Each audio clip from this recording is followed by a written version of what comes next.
بسم اللہ الرحمن الرحیم۔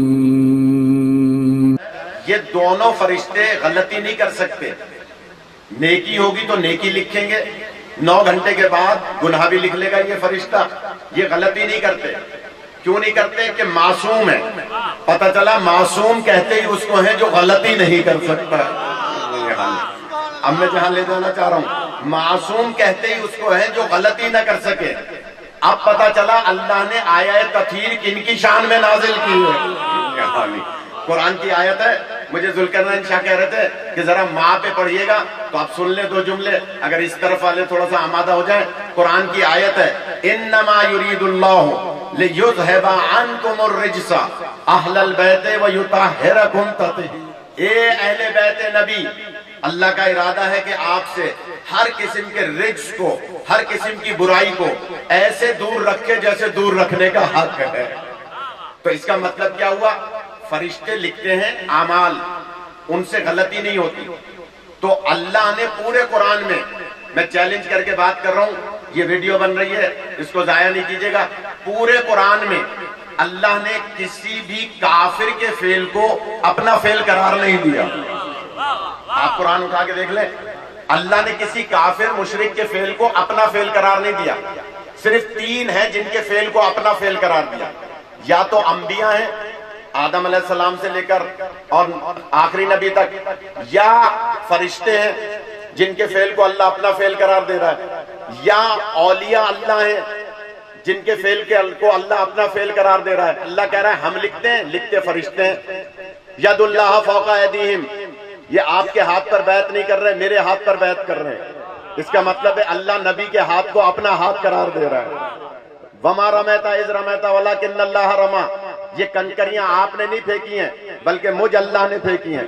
اس کا مطلب ہے نبی کے فعل کو اللہ اپنا فعل قرار دے رہا ہے۔ اب قرآن اٹھا کے دیکھ لیں، اللہ فرما رہا ہے الم یجدک یتیما فآویٰ، میرے حبیب تم یتیم تھے ہم نے تمہیں پالا، میرے حبیب تم غریب تھے ہم نے تمہیں دولت دی۔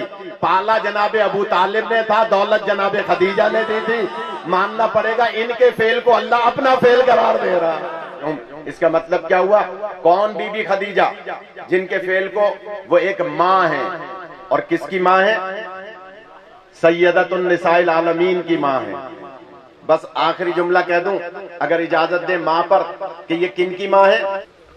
خدیجۃ الکبریٰ سلام اللہ علیہا، ام المومنین، ملکۃ العرب تھی۔ خالص ریشم کا جوڑا ایک دفعہ پہن لیتی تھی، دوبارہ نہیں پہنتی تھی۔ روزانہ اتنا مال آتا تھا کہ جناب پہاڑ بن جاتا تھا اشرفیوں کا، دوسری طرف کا بندہ نظر نہیں آتا تھا۔ وہ سب کچھ قربان کر دیا دین اسلام پر۔ آپ خانہ کعبہ کے اندر بیٹھ جاتی تھی اور فرماتی تھی اے اللہ کے حبیب آپ خانہ کعبہ کے باہر بیٹھ جائیے، اور عرب کا کوئی انسان، میں چیلنج کر کے بات کر رہا ہوں، آپ اس پہ تحقیق کر لیجئے گا، عرب کا کوئی انسان ایسا نہیں ہے جو مجھ خدیجہ کا مقروض نہ ہو۔ کوئی انسان ایسا نہیں ہے جو مجھ خدیجہ کا مقروض نہ ہو۔ اے اللہ کے حبیب میں کعبے کے اندر بیٹھ جاتی ہوں، آپ کعبے کے باہر بیٹھ جائیے، ایک ایک میرے مقروض کو بلاتے جائیے، وہ اللہ اور آپ کا کلمہ پڑھتا جائے، مجھ سے قرضہ معاف ہونے کی سند لیتا جائے۔ یہ ماں ہے حضرت زہرا کی، کون؟ جنہیں ام المومنین خدیجۃ الکبریٰ کہا جاتا ہے، اور یہ وہ بیوی ہیں۔ بس آخری جملہ سن لے فضائل کا، اور 2 جملے اس حوالے سے کہ اون شاہ کو تسلی ہو جائے کہ انہوں نے آج یہ اپنے کالج میں اتنا بڑا اہتمام کیا اپنی والدہ کے بلندی درجات کے لیے۔ یقیناً جتنے بھی لوگ ایک ایک قدم اٹھا کر آئے ہیں اس کا ثواب ان کے نامہ اعمال میں لکھا جائے گا۔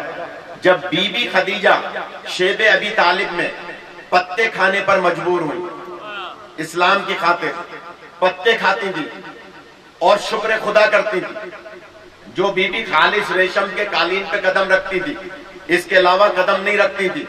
اتنی بڑی ملکۃ العرب جنہوں نے لوگوں کے قرضے معاف کر کر کے ان کو دائرہ اسلام میں داخل کیا، وہ بی بی جب پتے کھانے پر مجبور ہوئی تو نبی پاک نے ایک دن فرمایا، بس جملہ سنیے گا، نبی پاک نے ایک دن فرمایا اے ملکۃ العرب، اے خدیجۃ الکبریٰ، تم جب سے میرے عہد میں آئیں تم نے اسلام کی خاطر تکالیف برداشت کی، جبکہ تم ملکۃ العرب تھی، میں جانتا ہوں کہ آپ نے بڑی تکالیف اٹھائی ہیں، لہذا میں ان تکالیف کے بدلے میں اللہ سے آپ سے کے لیے بہت اجر چاہتا ہوں۔ اس وقت جناب خدیجہ نے ایک جملہ فرمایا، اے اللہ کے حبیب، آپ یہ نہ کہیے اگر زمین و آسمان کی دولت میرے قدموں میں رکھ دی جاتی تو میرے لیے کم تھی کہ اللہ نے مجھے آپ کے ذریعے سے زہرا جیسی بیٹی عطا فرمائی۔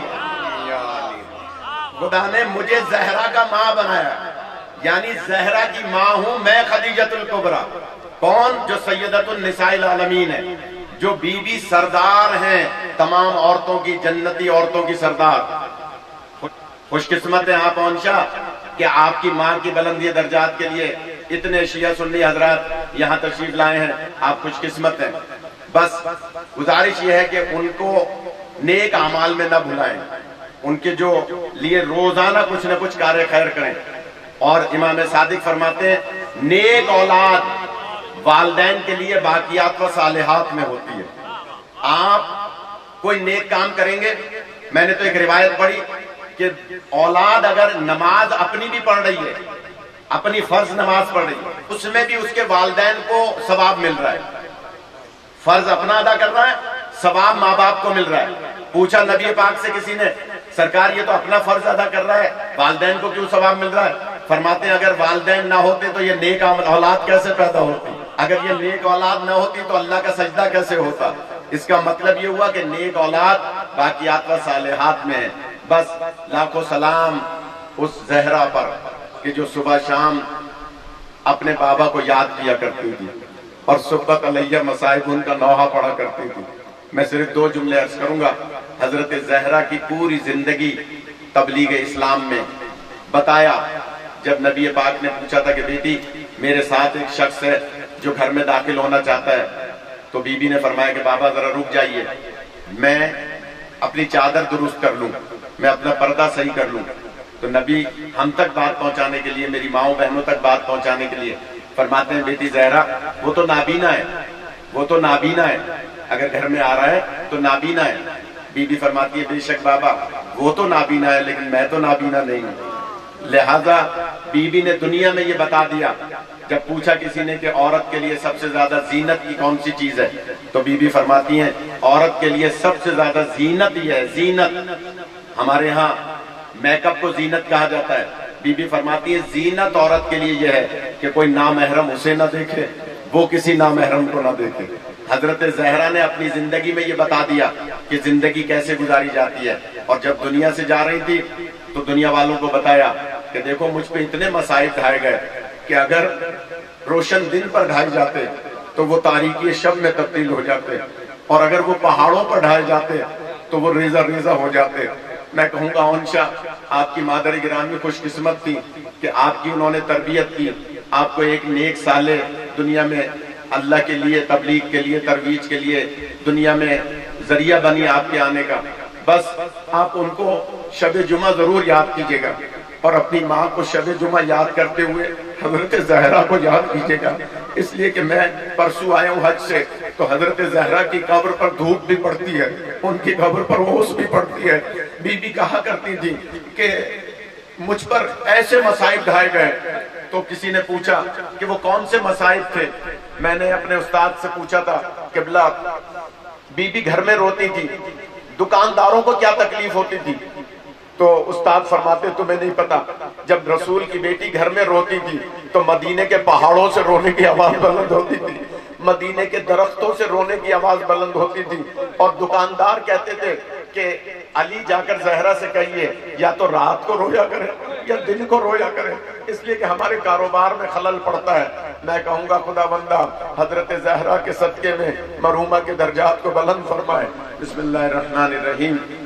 ان اللہ وملائکتہ یصلون علی النبی یا ایھا الذین آمنوا صلوا علیہ وسلموا تسلیما۔